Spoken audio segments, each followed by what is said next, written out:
Bonjour à tous, Maakoum Nassim Aboura, business consultant pour l'entreprise Elosis, intégrateur de solutions informatiques pour les entreprises.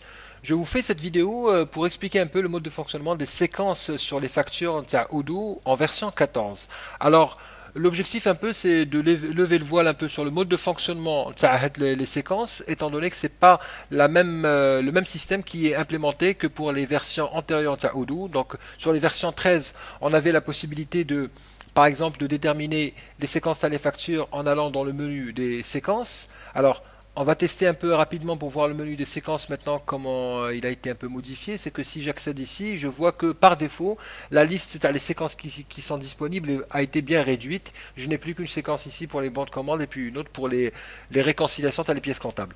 Donc, les factures, pour régler vos séquences à les factures, ça ne se passe pas ici. Ça va se faire maintenant en dur par le logiciel automatiquement. On va expliquer un peu comment ça va marcher en faisant quelques tests en création de factures. Alors, ici, je vais dans la liste des factures série. Ce que je vais faire dans mon scénario pour le test, c'est que je vais créer des années, des factures pour différentes années et voir comment le système va fonctionner, comment le système va automatiquement déterminer la séquence en fonction de la date de la facture qu'on est en train de créer. Voilà. Alors, pour un premier test, je vais créer une facture pour l'année 2000, l'année en cours, donc 2021.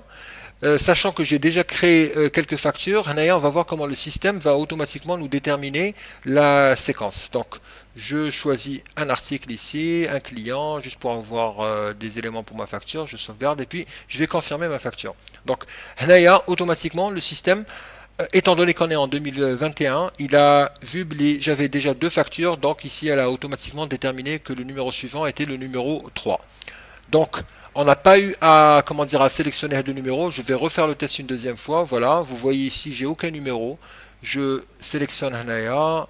La date à la facture, je la laisse comme ça libre, histoire qu'il nous prenne la date du jour. Je sélectionne un article, je sauvegarde. Donc, j'ai toujours aucun numéro qui apparaît ici. Lorsque je confirme, il va m'affecter le numéro 4. Donc, je suis toujours en suite de la séquence précédente. Je vais faire maintenant le même test, mais en modifiant un peu la date. Donc, je vais prendre Hanaya une date pour 2020. Je vais mettre donc par exemple le 1er décembre ou par exemple la fin décembre. Je vais mettre le 31 décembre, histoire de respecter les séquences. Je ne sais pas quelle était la dernière date de la facture que j'avais créée. Donc 2020. Je sélectionne Hanaya un article. Voilà, je sauvegarde et puis je vais confirmer. Voilà. Étant donné qu'on est en 2020, il m'a créé une facture avec le numéro Hanaya 2020 et puis le numéro suivant. Donc l'ancienne facture c'était la 36, c'est à 2020. Maintenant c'est la 37 à 2020. Voilà. Je fais maintenant le même test, mais pour une année pour laquelle je n'ai pas encore de facture. C'est-à-dire que, on va dire par exemple, on va être plutôt dans le cas où je vais créer une facture pour 2022 par exemple. Donc, je crée. Alors, je sélectionne mon article. Ici, je suis en 2022, donc je vais mettre la date pour 2022. Voilà. Alors, il m'affiche ici un petit avertissement. Bon. Alors, ce qu'on voit ici, c'est que dès que j'ai choisi une année pour laquelle je n'avais pas encore de facture, il m'a automatiquement proposé un système de séquence Hanaya, mais il me donne la liberté de pouvoir choisir. Donc, par exemple, Hanaya, je peux, si je suis dans un scénario où, par exemple, j'ai déjà commencé la facturation sur un ancien logiciel et que je veux commencer maintenant les factures sur Odoo, j'ai la possibilité de reprendre les factures, le numéro à la le point où ça s'est arrêté. Donc, on était par exemple, la dernière facture que j'ai fait sur l'ancien logiciel était la 19, et je mets la 20 par exemple. Voilà, je mets la 20 et puis je décide Hanaya que bon, je veux que le numéro Hanaya apparaisse, mais je veux par contre ici que ce soit FA et puis que je mette Hanaya un tiret. Voilà, et que je remplace un peu les slash shadow par des tirets. Voilà, je vais sauvegarder. Bon, alors ici, il me dit aucune période n'est définie pour cette date. Ah oui, oui, parce qu'on a installé ici un module pour la gestion, les exercices comptables. Donc, je vais juste générer un exercice pour 2022. Donc, je vais mettre ici 1er janvier 2022,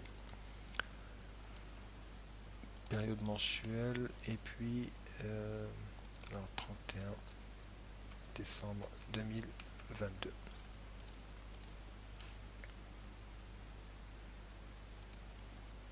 Ok, donc ça nous a créé un peu notre exercice. Je reviens donc à notre facture, toujours dans les factures clients, et donc je crée ma facture pour 2022. Donc je resélectionne le client, la date on a dit, comme quoi c'était pour le, donc on va mettre le 2 janvier 2022, voilà. Il me propose de nouveau donc le système, j'avais pas mis à jour tout à l'heure, donc je mets ici le numéro suivant, c'est le 20. Je vais enlever les slash. Je vais mettre à la place des tirets, puis j'enlève le C ici. Voilà. Je vais avoir une séquence qui soit de cette forme-là. Je sauvegarde. Ouais, il faut rajouter aussi un article. Voilà, je sauvegarde et je confirme.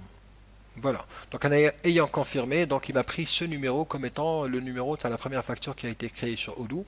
À partir de là, si je crée une nouvelle facture pour toujours 2022, donc je vais choisir par exemple bon, la 22 hop, pour l'année 2022. Voilà, donc le 22 avril 2022, je sélectionne mon client, voilà, et un article. Ok, je sauvegarde et donc, Hanaya il ne me propose plus de saisir le numéro. Ça signifie donc qu'il a compris le système les séquences. Je vais confirmer et je vois que Hanaya il a bien respecté la forme que je lui ai donnée en mettant le numéro suivant, le numéro 21. Voilà, voilà. Merci beaucoup d'avoir suivi cette vidéo en espérant vous revoir bientôt sur notre chaîne.